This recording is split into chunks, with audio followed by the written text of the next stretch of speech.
Hi everyone, this is William, and today we're going to talk about Noah. Noah's Ark. Noah's Ark, as you know, is the most famous ark or thing that they've got from the Old Testament. They talk about the beginning of mankind starting over after the Great Flood. Well, first thing about Noah's Ark, when he brought in the animals, he brought in young animals. It doesn't he brought in the big ones, but he had like 160 stalls, 3 stories inside, and he brought in babies. So it's baby elephants, baby crocodiles, baby emus. He brought in the small animals God brought to him that he brought in there.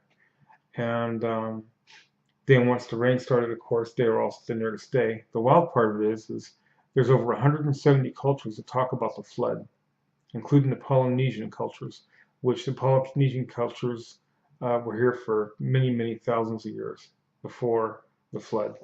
It's pretty amazing. Anyway, the flood started around the 17th day of Hashan Bul, which would be the 13th of November, 3229 plus or minus BCE. It went for 40 days. He's on the boat there for about a little over a year. When he came back off, first thing he came back off, of course, they had to do the sacrifices, and then God gave him a set of laws. The first one of the laws he gives you is he goes, do not worship idols. The second one he gives you, do not curse God.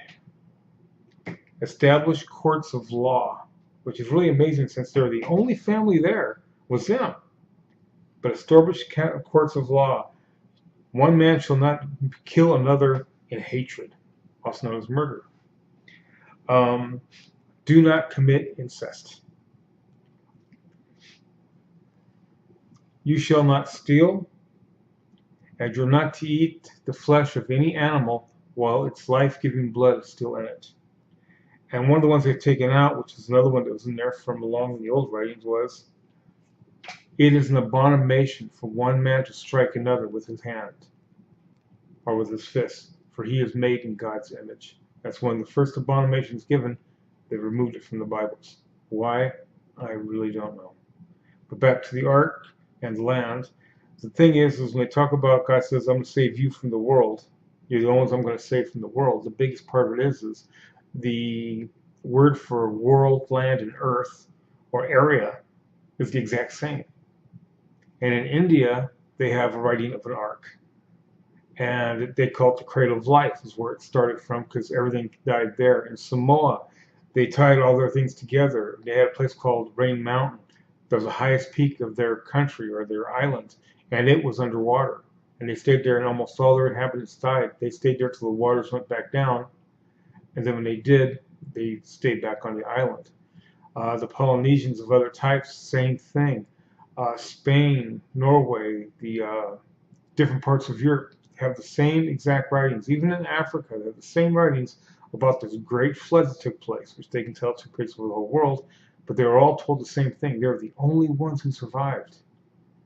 One of the biggest things that was really interesting was when the conquistadors were sent out to go conquer and find new lands and gold and expand the church, they come across a small island with blonde-haired, mostly blonde-haired or light-colored haired, blue-eyed people who spoke an ancient form of Latin. And in their communications, one of the things they've got from the conquistadors got is they said, you survived the flood too, because we thought we were the only people left in the world.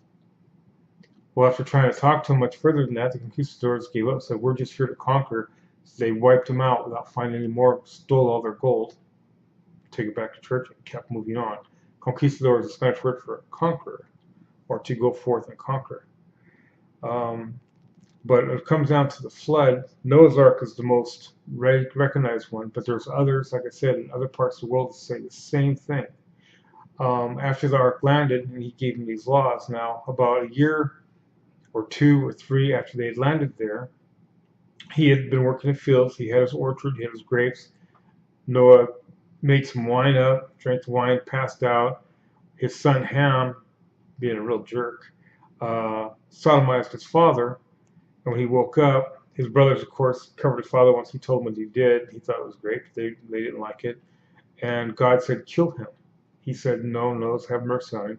So he marked Ham with the mark of Some say the beast, a beast. Others say the mark of a monkey. And a lot of people, in the days thought maybe that's the Sasquatch, the Yeti, these things across here, because one guy killed one down in Texas, and he said the DNA is crossed between a man and a monkey, an ape, a primate of some sort, but they don't know when or how. And of course, they're around 9 feet tall, which of course that was about what you call there too, extremely strong. Don't really know about that one, but that's one of the things they call on. But now later on, within 3 generations, they were building a 3rd city for one of Noah's granddaughters. And another granddaughter had moved away into Greece. When she got there, she called the place Sophia or Anavin, which means grapes. I guess they had a lot of grapes there. And there were men there and women. And because of her knowledge and her uncommon wisdom they'd never seen before, she was lifted to a very, very high status. In fact, they have the oracles there today called the Oracles of Cybele. And they're still there today, and they're really, really fascinating, telling them about how to run things. So she was one of the first women put in power right after the flood, shortly after. It really came up and rose really high, and that was thousands of years ago. And they still have her oracles and talk highly about it. It's really amazing. But I wanted to give you an idea about that on the Ark, the different places. They said there's cultures all over the world that say the same thing. They have the same things there, and their things are different. Their arcs are a little bit different or whatever. Most of them just carried a little bit of food, what they could, and the people they could, but most of the people died. In fact, in Psalms it made a mention about the Amorites on their rafts, and they weren't built well enough to keep them, but God kept them afloat.